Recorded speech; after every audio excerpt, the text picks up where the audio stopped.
നമ്മളിന്ന് കോടതിയിൽ പോയിരുന്നെങ്കിൽ നമ്മുടെ മോൻ്റെ ഈ സന്തോഷം നമുക്ക് കാണാൻ കഴിയുമായിരുന്നു. ഇല്ല, ഇന്ദ്രേട്ടൻ വിളിച്ചപ്പോ ഞാൻ കൂടെ വരാൻ തയ്യാറായതുപോലും വിച്ചുമോനെ ഓർത്തിട്ടാ. അച്ഛന്റെ അമ്മയുടെയും കൂടെ കഴിയേണ്ട അവന്റെ നല്ല ബാല്യം നഷ്ടപ്പെടേണ്ടെന്ന് ഓർത്തിട്ടാ.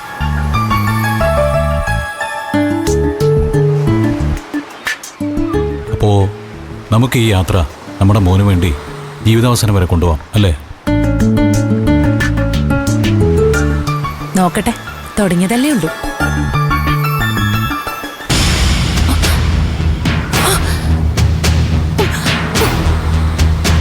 ഇന്ദ്രേട്ടാ, വിച്ചുമോനെ കാണുന്നില്ല. വിച്ചുമോനെ, മോനെ, മോനെ, വിച്ചുമോനെ, വിച്ചുടാ, വിച്ചു, മോനെ, വിച്ചു, വിച്ചുടാ, മോനെ, മോനെ, വിച്ചു, വിച്ചു, വിച്ചു മോനെ, വിച്ചു, അനു പോലെ, മോനെ, അവിടെ നിൽക്കാം. അനു, ഇന്ദ്രേട്ടാ, മോൻ എവിടെയും പോയിട്ടുണ്ടാവില്ല. അവൻ ഇവിടെ എവിടെയെങ്കിലും കാണും. വാ ഇങ്ങോട്ട്, നമുക്ക് നോക്കാം. വാ അനു, വിച്ചു, മോനെ, വിച്ചു, പറയല്ലേ മോൻ ഇവിടെ എവിടെയെങ്കിലും കാണും. വിച്ചു, മോനെ, അനു, അനു, ദേ വിച്ചു മോൻ.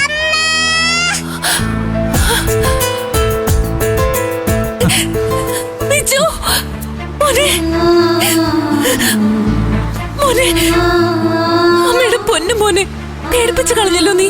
വിച്ചുവനെ, അനു കരയണ്ട. മോനെ ഒളിച്ചു കളിച്ചതല്ലേ? അല്ലടാ കൂട്ടാ, അല്ലടാ കൂട്ടാ. ഇനി ഒറ്റയ്ക്ക് കളിക്കണ്ട, അച്ഛന്റെ അമ്മയുടെ ഒപ്പം കളിച്ചാ മതി.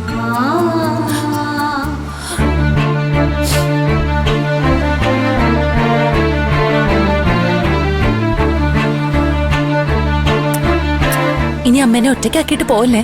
അമ്മ പേടിച്ചു പോയില്ലേ കേട്ടോ? വാടാ. എടാ കട കള്ള ചെറുക്ക, അച്ഛനമ്മയും പേടിപ്പിച്ചു കളഞ്ഞില്ലേ?